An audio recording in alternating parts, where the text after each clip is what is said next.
You never know where K-State graduates will end up or how they will change the world.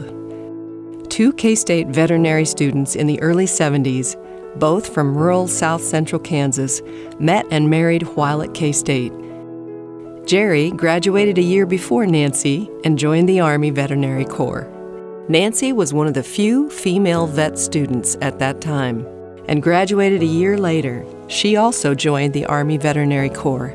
At first, the Army was reluctant to station them together, but eventually it just made sense, and they worked well together. The freshly minted captains were stationed at Madigan Army Medical Center, Jerry in Seattle, and Nancy at Fort Lewis. After 2 years in Washington State, they requested a tour in Germany. It was in Germany in 1975 that their career paths towards high-hazard medical defense began. While supporting the largest military working dog concentration in Europe, they diagnosed the first reported coronavirus in dogs.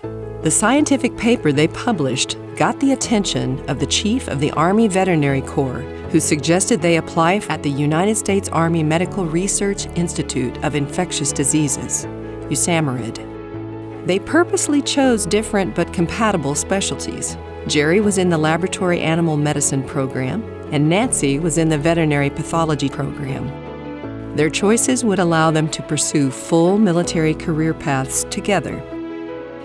Transferred to Aberdeen Proving Ground, Lieutenant Colonel Jerry Jaax served as the chief of the Veterinary Medicine and Laboratory Resources Division at the U.S. Army Medical Research Institute for Chemical Defense, the military's premier chemical defense laboratory. From 1989 to 1997, Colonel Jerry Jaax returned to Fort Detrick to serve as the Chief of Veterinary Medicine Division at USAMRIID. This division provided veterinary care and support for the free world's largest high-consequence pathogen biodefense facilities. Concurrently, he was selected to be the director of the Army's postgraduate training program in laboratory animal medicine, with an academic appointment at the Uniformed Services University of the Health Sciences in Bethesda, Maryland. During this time, he served as consultant to the Surgeon General of the Army. In 1997, Jerry became the director of the Biological Arms Control Treaty Office at Fort Detrick. The office was responsible for the Department of Defense-wide compliance with the Biowarfare Convention, the Trilateral Agreement, and all other applicable biological arms control laws, treaties, and agreements. He also worked with the U.S. State Department in international biowarfare counter-proliferation programs and cooperative threat reduction efforts in the former Soviet Union. This introduction to state-sponsored offensive biowarfare programs and the potential for bio and agro-terrorism was an eye-opening experience for him, opening a new chapter in his career.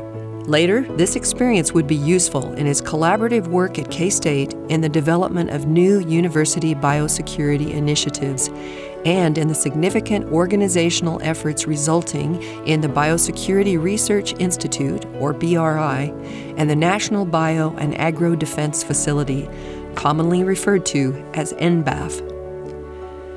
During her specialty training, Major Nancy Jaax was Chief of Comparative Pathology for USAMRIID. At that time, she was one of the few people in the world to work with recently emerged hemorrhagic fever viruses, Marburg and Ebola, still amongst the deadliest known organisms on Earth.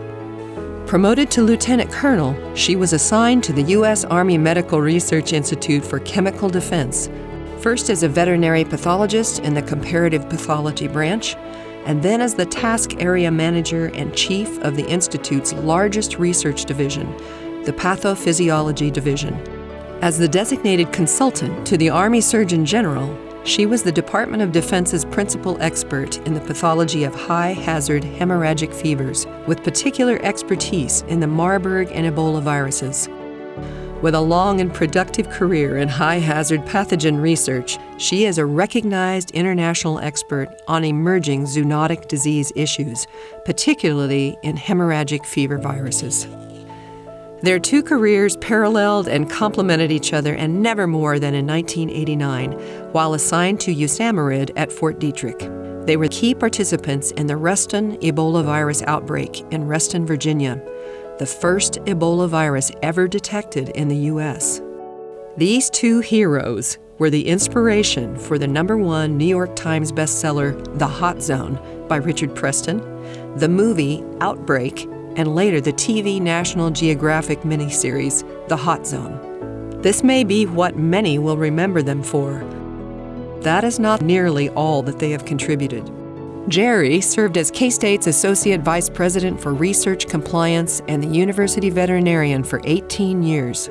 Nancy served as Special Projects Officer in the Office of Sponsored Research Programs at K-State. Both were instrumental in concept development for BRI and in winning the national competition for NBAF. During their military careers and subsequent careers at K-State, Nancy and Jerry Jaax made hundreds of presentations to various allied healthcare professionals, medical schools, hospitals, universities, and veterinary associations. They have served as infectious disease subject matter experts on various national media outlets. They were the second active duty couple in the history of the Army Veterinary Corps and are the first couple to have both achieved the rank of colonel. Both have received numerous commendations, awards, and honors, including joint election to the prestigious Order of Military Medical Merit, recognizing Army Medical Department officers deemed to be in the top 10% of their peers. And through all the moves and work, they raised a great son and daughter and have 4 wonderful grandchildren. 2 people whose remarkable careers have had an impact on the world that still resonates with all of us today.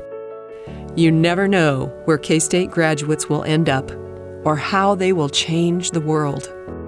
The K-State Alumni Association is honored to present Colonel Jerry Jaax and Colonel Nancy Jaax with the Alumni Excellence Award.